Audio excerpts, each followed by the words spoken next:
नमस्कार साथियों, infusion notes के यूट्यूब चैनल पर आपका स्वागत है। मैं आपका साथी कपिल तिवारी आज आपके सामने 20 नवंबर 2023 इंडिया करंट अफेयर्स का सेशन लेकर प्रस्तुत हूं। यह सेशन समान रूप से आपकी सभी प्रतियोगिता परीक्षा के लिए उपयोगी रहेगा जिनमें इंडिया करंट अफेयर्स पूछा जाता है। मेरा प्रयास रहेगा साथियों कि मैं आपको कम समय में है जो क्वालिटी वाले पर्सन प्रोवाइड कराऊं। मेरे द्वारा किया जा रहा है यह प्रयास अगर आपको सार्थक लग रहा है तो इस सेशन को लाइक व शेयर जरूर कीजिएगा। इन्फ्यूजन नोट्स के यूट्यूब चैनल को लाइक व सब्सक्राइब कीजिएगा। शुरुआत करेंगे साथियों पहले क्वेश्चन से। पहला क्वेश्चन है आपके सामने, आपसे पूछा गया है शांति निकेतन किस राज्य में है जिसे यूनेस्को विश्व धरोहर स्थल घोषित किया गया है। इंपॉर्टेंट है, आपसे पूछेगा कि शांति निकेतन है जो किस राज्य में है जिसे हाल ही में यूनेस्को विश्व धरोहर स्थल सूची में शामिल किया गया है। तो आपका आंसर होना चाहिए पश्चिम बंगाल में। इंपॉर्टेंट है साथियों, आगामी प्रतियोगिता परीक्षा में 100% आपसे पूछने की संभावना है जो इस प्रश्न से रहेगी। आंसर रहेगा पश्चिम बंगाल में है। पश्चिम बंगाल का वीरभूम जिला है, वहां पर यह स्थित है, ये भी अपने को पता होना चाहिए। वीरभूम जिला है, वहां पर स्थित है। अब इसको शामिल है जो कौन सी मीटिंग में किया गया, ये आंसर होगा 45वीं मीटिंग है जो सऊदी अरब में हो रही है, वहां पे है जो इसको शामिल किया गया, ये भी अपने को पता होना चाहिए। यानी इसको है जो 45वीं जो मीटिंग चल रही है उसमें, और कहां पे चल रही है, सऊदी अरब में चल रही है, उसमें इसकी घोषणा की गई है कि इसे यूनेस्को की विश्व धरोहर सूची है उसमें शामिल किया गया है। किसको किया गया है, शांति निकेतन को। कहां पे है, पश्चिम बंगाल में है, और पश्चिम बंगाल के वीरभूम जिले में है। अब इसके बारे में और जानकारी लेते हैं। पश्चिम बंगाल के शांति निकेतन को यूनेस्को की विश्व धरोहर सूची में शामिल किया गया है। शांति निकेतन में ही कवि रविंद्रनाथ टैगोर ने विश्व भारती की स्थापना की थी। यानी इसी के अंदर है जो कवि रविंद्रनाथ जी टैगोर हैं, इन्होंने किसकी स्थापना की थी, विश्व भारती की स्थापना की थी। पश्चिम बंगाल सरकार ने पिछले 12 वर्षों पर इसको विकसित किया है और अब इसको है जो यूनेस्को की सूची में शामिल किया गया है। शांति निकेतन में विश्व भारती विश्वविद्यालय के विभिन्न पाठ्यक्रम भी इसमें शामिल हैं। तो साथियों कौन से क्रम का है ये भी आपको पता होना चाहिए। ये है 41वें क्रम का। कौन से क्रम का है, 41वें क्रम का है शांति निकेतन।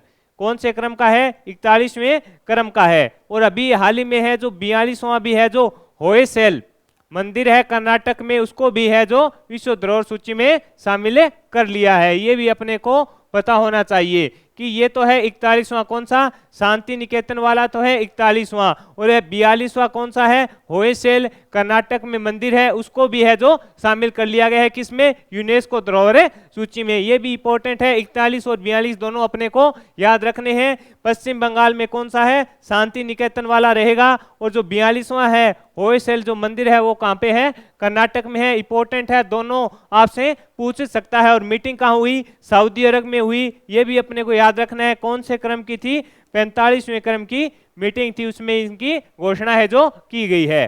बढ़ेंगे साथियों आगे, अगले क्वेश्चन पर अपने बात करेंगे। और यूनेस्को की आपको ही पता है कि स्थापना है जो 16 नवंबर 1945 को की गई थी।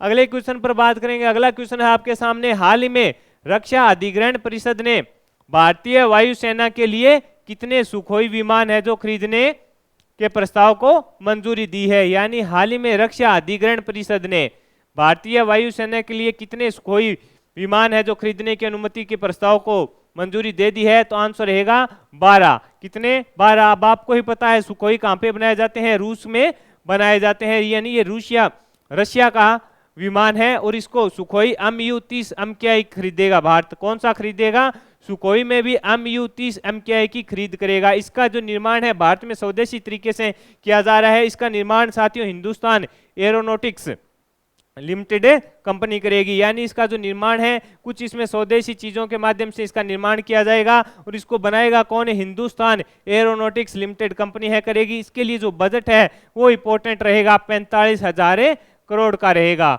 बजट कितना रहेगा, 45,000 करोड़ का रहेगा। इंपॉर्टेंट है, आपसे पूछा जा सकता है। यानी कहां से कितने को प्रस्ताव दी है सुखोई 30 के लिए, तो 12 है जो विमान अपने सुखोई 30 खरीदेंगे। इंपॉर्टेंट है, भारतीय वायुसेना के लिए पूछा जा सकता है। आगे है, अगले क्वेश्चन पर बात करेंगे। अगला क्वेश्चन है आपके सामने, मुख्यमंत्री लाडली बहना आवास योजना किस राज्य में शुरू की गई है। आपसे पूछा है मुख्यमंत्री लाडली बहना आवास योजना है जो किस राज्य में शुरू की गई है? तो एमपी यानी मध्य प्रदेश में शुरू की गई है। मध्य प्रदेश में वर्तमान मुख्यमंत्री कौन है वो भी अपने को पता होना चाहिए, शिवराज सिंह चौहान है। यहाँ पर साथियों महिलाओं को सरकारी नौकरी में जो आरक्षण है वो 35% दिया जा रहा है। हाल ही में हनुमान लोक का भी यहाँ पे उद्घाटन किया गया है और साथ में यहाँ पे सांची है जो अपने पहली सोलर सिटी बनी है, ये भी अपने को इससे पता होना चाहिए। एमपी से संबंधित चीजें हैं कि महिलाओं को है जो सरकारी नौकरी में आरक्षण कितना दे रही है, एमपी सरकार 35% दे रही है। हनुमान लोक का गठन किया गया है। सांची जो पहली सोलर सिटी बनी है उसको भी, सांची है जो भी मध्य प्रदेश में है। और अभी हाल ही में लाडली बहना आवास योजना है जो मध्य प्रदेश में शुरू की गई है। इस योजना के तहत पात्र परिवारों को आवासीय सुविधा उपलब्ध करवाई जाएगी। यानी इसमें क्या है, जो पात्र परिवार होंगे उनको आवासीय सुविधा उपलब्ध करवाई जाएगी।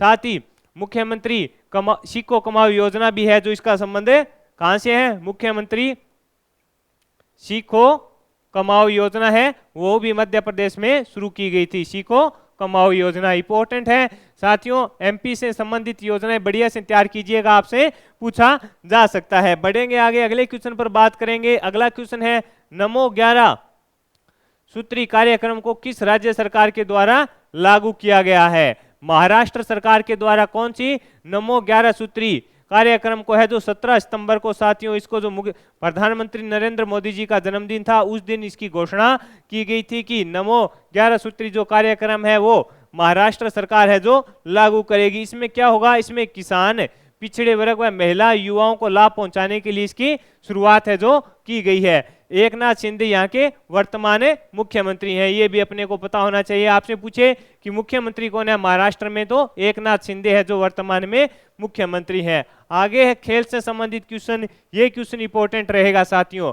आपसे पूछेगा एला वेला रिवान ने ISF विश्व कप शूटिंग में कौन सा पदक जीता? तो आंसर रहेगा गोल्ड मेडल। कौन सा जीता है? गोल्ड जीता है, इंपॉर्टेंट रहेगा। किसने जीता है? एला वेला रिवान ने ISF विश्व कप शूटिंग में कौन सा पदक जीता?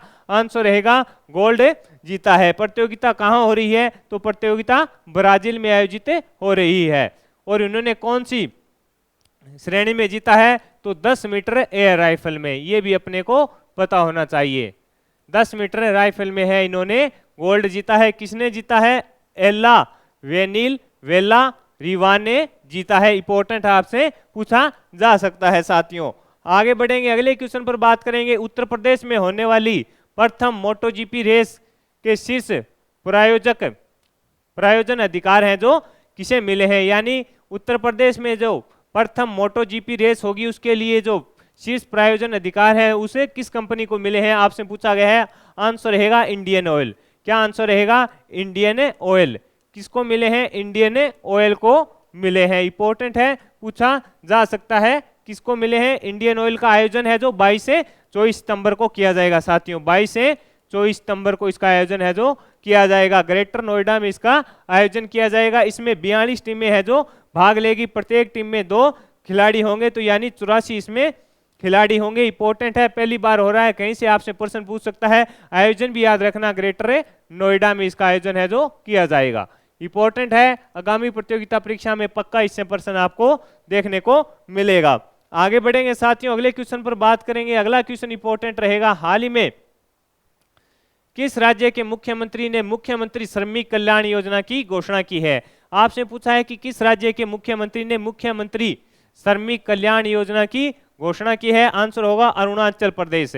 अरुणाचल प्रदेश के मुख्यमंत्री ने है जो श्रमिक कल्याण योजना है उसकी घोषणा की है। तो अरुणाचल प्रदेश के मुख्यमंत्री कौन है? पेमा खांडू जी हैं, उन्होंने इसकी घोषणा की है। इंपॉर्टेंट है, पूछा जा सकता है। क्या है कि मुख्यमंत्री श्रमिक कल्याण योजना की घोषणा किस राज्य में की गई है? तो अरुणाचल प्रदेश में की गई है। राज्य इसमें क्या है? राज्य के श्रम बल के कल्याण के लिए, श्रमिक के कल्याण के लिए मुख्यमंत्री श्रमिक कल्याण योजना नामक एक नई योजना है जो शुरू करने की घोषणा की है। श्रमिकों के परिवारों के लिए मात्र तो लाभ है जो पहले कितना था? 1000 रुपये था, और इस योजना में बढ़ाकर उसको कितना कर दिया साथियों? ये इंपॉर्टेंट रहेगा, 6000 रुपये कर दिया। यानी श्रमिकों के परिवार के लिए जो मात्र तो लाभ योजना थी उसमें जो पहले 1000 रुपये मिलते थे अब उसको बढ़ाकर है जो 6000 रुपये है जो कर दिए हैं। ये इंपॉर्टेंट है। कहाँ शुरुआत की गई है? तो आंसर रहेगा अरुणाचल प्रदेश में। मुख्यमंत्री कौन है? पेमा खांडू है, इन्होंने इसकी शुरुआत की है। इंपॉर्टेंट रहेगा।